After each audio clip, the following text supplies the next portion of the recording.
Do you want more success, more growth, more results? Then it's time for the Boundless Success Accelerator from the Modern Observer Group. This isn't your average coaching program. It's where top performers come to dominate.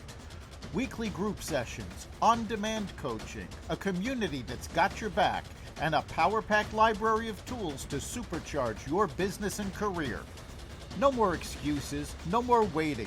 Get in, level up, and start building the life you've been dreaming about. Visit us at modernobserver.com/boundless success to join today. Let's get you to the next level.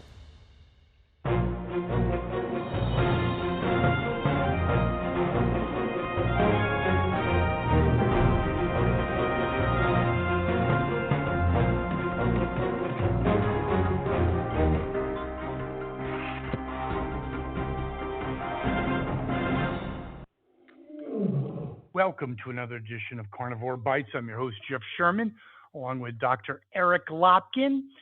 And I don't know, time flies. We've talked about this for, must be easily over 5 years about do as I say, not as I do. And you have another dyed-in-the-wool socialist / anti-Semite, and you can do a bunch of 3 or 4 other slashes. Omar from Minnesota, big on socialism / communism, and just I don't know how it happens. You tell me. You're the doctor. She makes about 150 grand being a congressperson, and I think they just announced she's worth like over 25 million. Tell me how that, just like Elizabeth Warren and Pelosi. It's a good racket, a good gig if you can get it. It is a good racket, and I think it's important to point out that the number that we're talking about did not come from some great investigation, and it didn't come from some right-wing muckraker. This came from Ilhan Omar's own filing with Congress. So everybody can see this. This is a public filing, and this is her own admission that she is now a multimillionaire. How it happened, it's beyond me. It's, Congress. I can speculate. How do you like? Insider trading? Insider trading. I'm willing to go so far as to guess mysterious gifts from benefactors. Nah. Yeah, you think? But it's really hysterical, though. It just goes into the whole scenario, the circle drain of the Democratic Party. I mean, it's just total. There's no substance there. It's totally the insincerity, the lack of any authenticity. If you're going to be a communist / socialist, live it. Bernie, live it. I don't have 3 houses, do you? In all fairness, communists / socialists never live up to what they talk about. And this is not just politicians. I mean, let's go back to the 70s when John Lennon, who was a very famous communist and self-proclaimed communist, who was one, a multimillionaire, and 2, left the United Kingdom to come live in the US because he didn't want to pay UK taxes on all those millions. So this is nothing new with communists and socialists. They're great as long as you're not spending their money. And yes, and it's, for the constituency, let them eat dirt. That's really what it is. It's a self-aggrandizing and enriching pyramid scheme. How do you like this?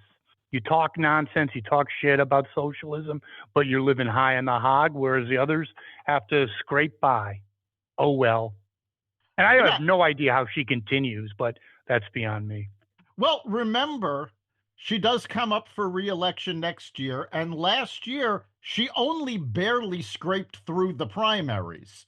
So there is a very strong possibility that she will not make it through next year's elections. We'll have to see. But, I mean, it goes to show what has been going on in this country where you have, I mean, New York looks like it's about to elect a self-professed socialist as its And mayor, weightlifters. despite the fact that 48% of New Yorkers in a recent poll want to leave the city. This will, I mean, if he gets elected, this is going to make the white flight of the 70s look like a trickle. On top of Wait that, a second. You have an excellent point, and just elaborate a little bit on that, because I think the extent, I think it will be the 70s, 60/70s reincarnated or revisited. I mean, not only people, you will have institutions like NASDAQ, Wall Street, brokerage firms, definitely hitting the road. you'll have businesses leaving the city. You'll have, I mean, remember, one of the things he's campaigning on is to put a cap on everybody's rent. What's that going to do? It's going to make landlords unable to make their money back that they invested in the buildings. So you're going to see, I predict you, if that happens, you will see exactly what we saw in the 70s, which was landlords burning down their properties for the insurance money to get out of the disastrous situation. But even more than that, though, I mean, it's not just New York.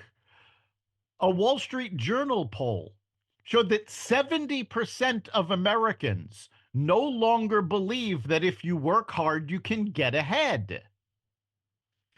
And Well, you look at Omar right, yeah, and this, it's kind of true. I mean, you cheat the system. It's a lot better. 25 mil. A lot of the hardworking people aren't worth 25 mil, and she hasn't done a damn thing but bullshit.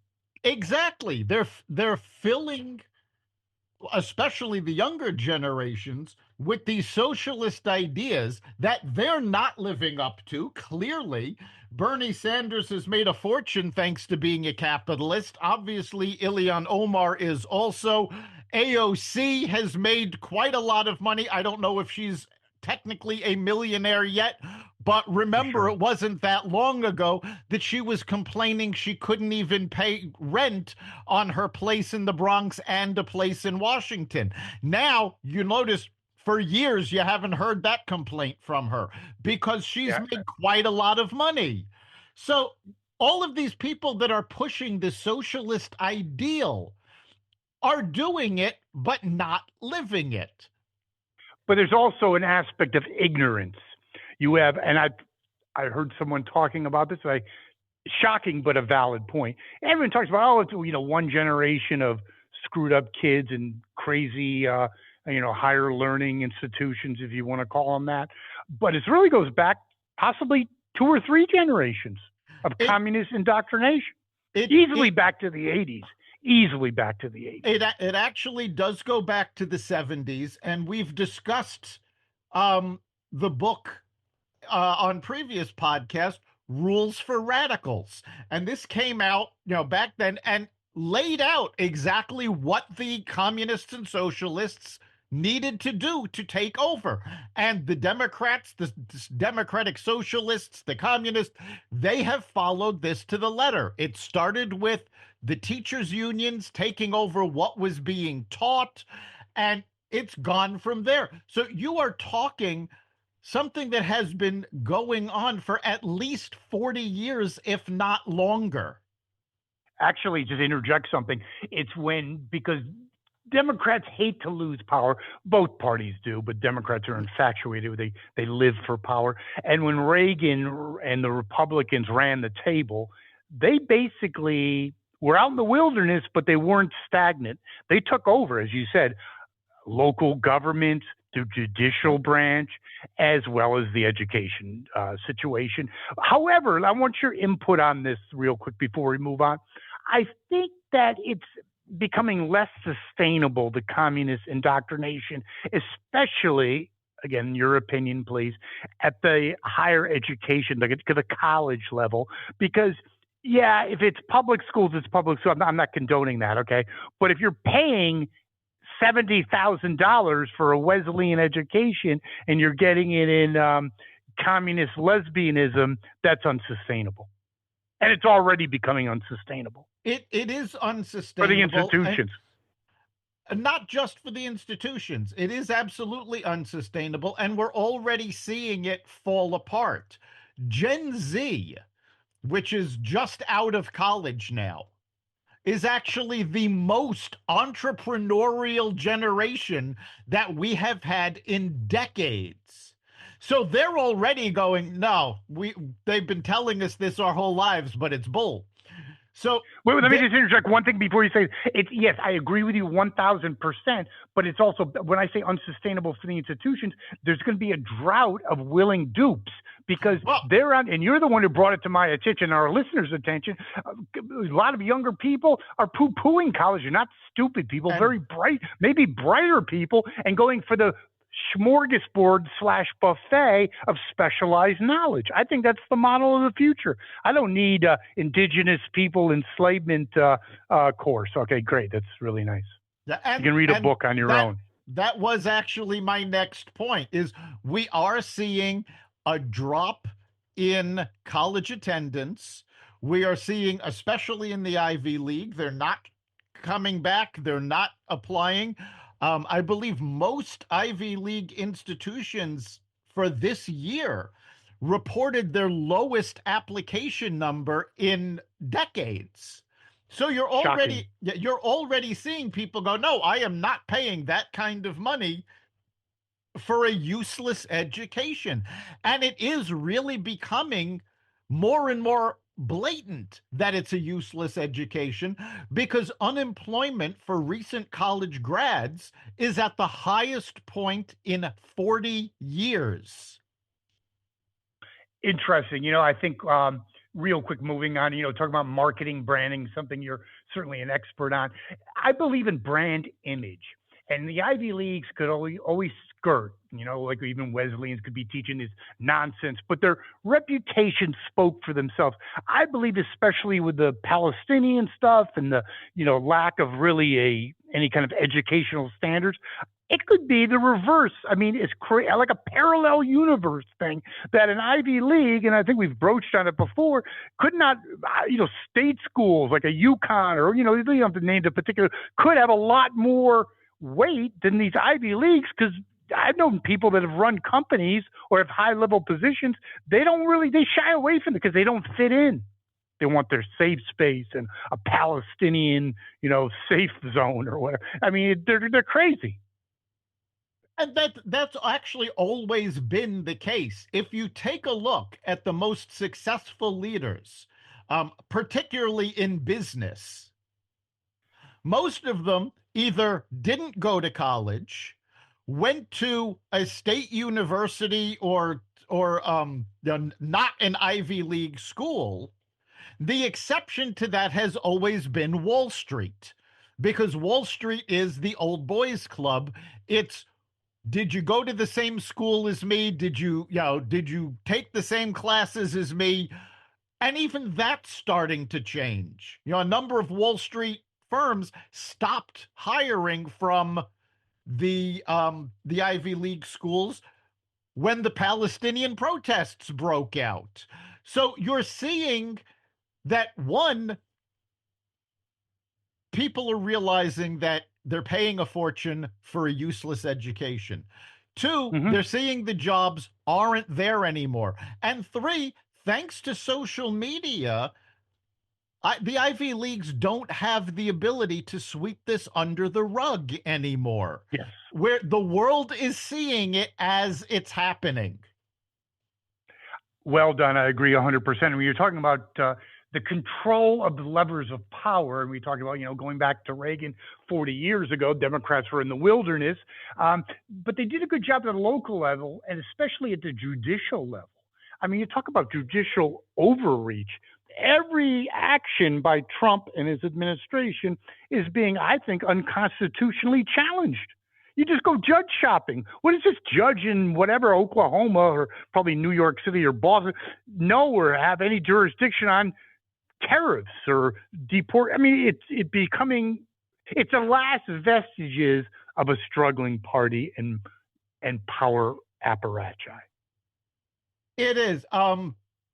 talking about jurisdiction for tariffs in particular, this actually went to a special court. So, yes, this court did have jurisdiction. Now, whether or not the decision is going to be upheld by the Supreme Court remains to be seen. I believe the appeal to the Supreme Court was actually filed by the Trump administration earlier today. So we're going to see what happens.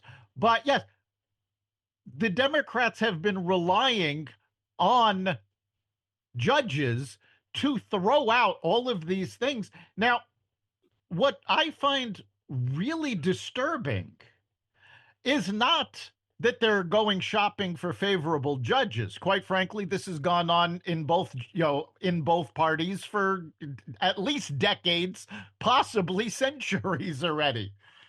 Yeah, but this is on steroids. What really bothers me is that, in particular, I'm going to refer to the judge that decided Trump is not allowed to send the National Guard into California. The judge is apparently completely unaware of either the law or the circumstances, because there are very specific circumstances, and the judge pointed this out in his decision, that these are the circumstances that the National Guard can go into Los Angeles. And they're exactly what Trump had done and what the National Guard had done. They're not investigating crimes, as the Democrats seem to want people to believe. They're not doing law enforcement. What they are doing is protecting federal officials, like ICE agents, federal buildings, and this judge stated point blank that these are the things they can do. However, what they seem to be missing is the optic effect. And what I mean by this is that just having the National Guard standing around, even if they're doing nothing, is a deterrent to crime. And ironically, Governor Newsom is now instituting his own program, basically doing exactly what the National Guard did, but he's using the California Highway Patrol instead of the National Guard. Same exact program, but now he's using folks in his position. As for the optic effect, this has been well known for decades. This is why the NYPD, and I'm going to use them as an example because I know this inside and out because I was actually part of this program. But I do know that there are other jurisdictions, other police departments that do similar programs. The NYPD has the Auxiliary Officer Program. And what this is volunteers who go through training. In the case of the NYPD, they're not allowed to carry firearms. They do carry a nightstick, they carry cuffs, and they carry a radio and a flashlight. But they are in uniform. And while there is a different badge and slight differences in the uniform, to somebody on the street walking past, unless you really look, you're not going to notice it. And the whole point of the auxiliary program is that people see the show of force. They see the flag, to use an expression. So they feel safer. And people aren't going to commit crimes when they see the guy in uniform there, even if it is just an auxiliary, because they know the auxiliary officer is just a radio call away from bringing in backup. There's no question about that, but isn't it the bigger picture as well? Yes, that's completely true. But again, the Democrats and their allegiance to their radical, psychotic wing, which is becoming more of their mainstream, they're always on the 10 or 20% of an 80-20 issue. When you interview people in Washington, D.C., and even Chicago, let's just take Chicago, African American, the people that are being impacted by the out of control crime. They're welcoming. Of course, there's elements that don't, and that's some of the political, ideology of that city. But the regular person on the street, yeah, they're good with that because they're sick of being shot and they're sick of living in fear. So again, the Democrats are forced to defend something that's indefensible. Ironic. Even more than that, though, take a look at what has happened to Washington, D.C. Since the National Guard went in, crime has dropped dramatically. We talked about this last week, where up until last week's podcast, there had been a grand total of 1 murder. That total still stands. There have been no murders in Washington, D.C. since then. So in the course of the month, you have 1 murder down from double digits. You have crime down across the board. And you have the Democratic mayor of Washington, D.C. signing an executive order allowing the National Guard program to continue.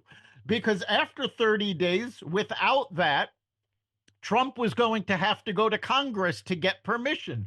Now he doesn't have to do that because the mayor said, this is working. Let's keep it going.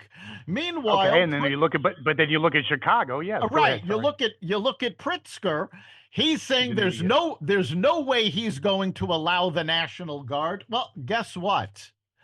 If Trump uses the National Guard the same way he did in LA, Pritzker doesn't have a choice because the National Guard, it is within the president's purview to use them for federal enforcement. That means he can protect the ICE agents with them.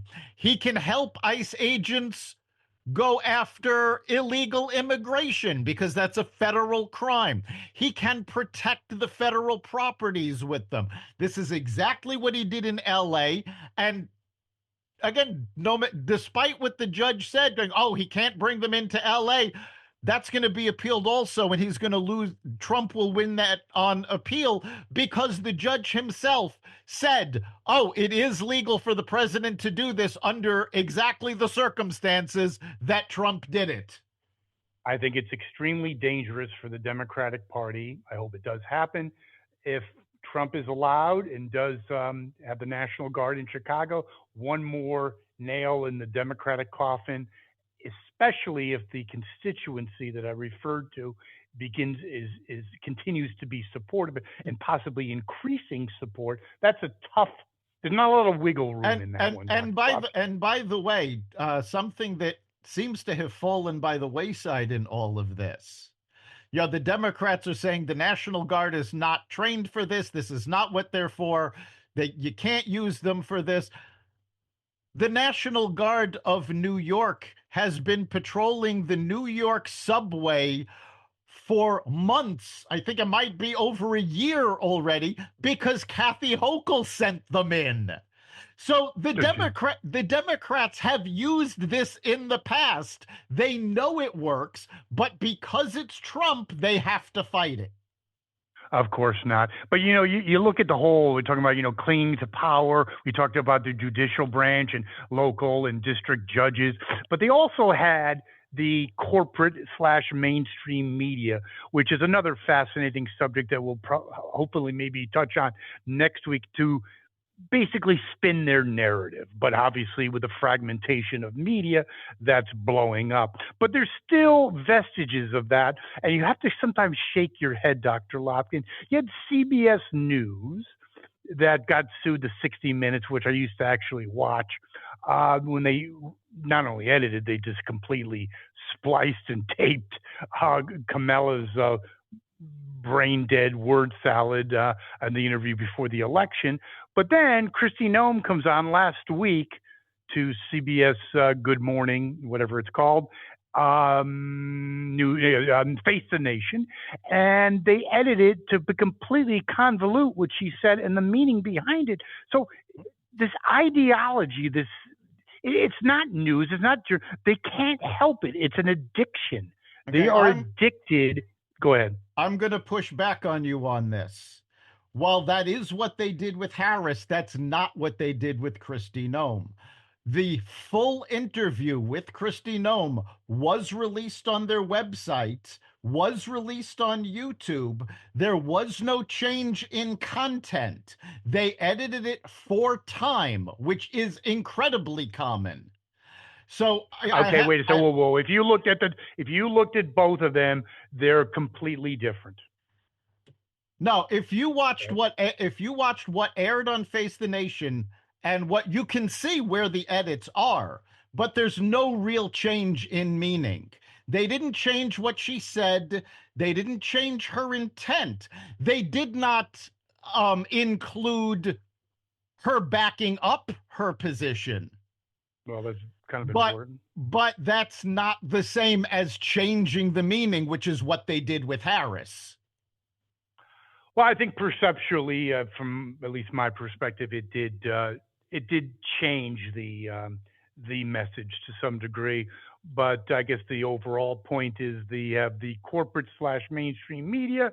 And my real question to you is, why does the Trump administration, why do they even go on those shows? What's the point? Dry up the source. Well, no, for the Trump administration, these left-leaning media have been a gold mine because they've been able to go on there and use the edits, use the ridiculous comments that some of them make as fodder because you have YouTube, you have social media.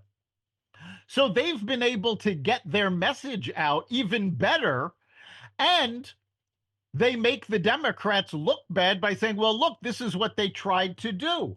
I think the funniest example of this that I have seen is over the Labor Day weekend and the end of last week, Trump had no public events. I think it was 4 or 5 days where he had no public events. And online, suddenly there were rumors, oh my God, something's happened to him. He's dead. And Jen Psaki on MS Now starts questioning Trump's health because he hasn't been seen in 4 days. Meanwhile, she hid Biden's health problems for years. If Trump is dead, Biden would have been mummified. Okay, and that's where, because and you know something, she's not serious. I mean, I'm sorry, just not because there's certain leanings that I have a more conservative. You watch that show, it's unwatchable, and that's why their ratings and they're basically non-existent. I find it interesting, but you know something though. Still, there are people like Rosie O'Donnell that, in spite of access to information, will say things that's not really substantiated by the facts with the shooting. But also, I love have you seen any of her Twitter feeds or whatever? She's basically having a mental breakdown. I mean, I think she's unwell. Well, you're seeing she's not stable. You're seeing a lot of that, particularly in Hollywood. And I'm actually going to defend these folks slightly. Imagine, if you will, for years, you were surrounded by people that agreed with you. You were fed information that backed up your worldview. You formed your opinion based on what you felt were trusted sources. And now all of a sudden you find out all of it is a lie. Every bit of it. This is jarring to the human psyche. And if you're one of these folks that was so invested in this was who you are, it's not surprising they're losing their minds because they have literally lost their identities. I think that's a very good analysis, psychologist Dr. Lopkin. I like that one. But I will say this little more tidbit is I find it fascinating. If your world can be rocked like Rosie. Like you can basically be losing a grip, like she's admitted to and attests to, because of a changing of a president. Then you may not be as all that stable. Just throwing No, it out there. that is very true. And I have said this over and over again to folks on both sides. If you stop and think about your day-to-day life, think about how little effect who is Excellent. in the White House actually has on your day-to-day life to become so obsessed with either side, either pro or against, when it really doesn't have that much of an effect on you. I actually agree with that 100%. In some ways, I think it might be a excuse for not taking action at the things that you can control. Yeah, you might be concerned about. That's a Hey, I was good point. concerned about. Yeah, about Biden. I mean, I don't know. Ukraine could have easily, well, still could, but the guy scared me. He was not in control. So was I concerned? Yes. But did I have a breakdown? No, because it's out of my control. But we are in control, and so are our listeners of their input and the topics and their comments on our discussion by visiting our website. Isn't that correct? Yes, Websites, really. let us know what you have to say. Go to xvadio.com/connect. Let us know what you're thinking.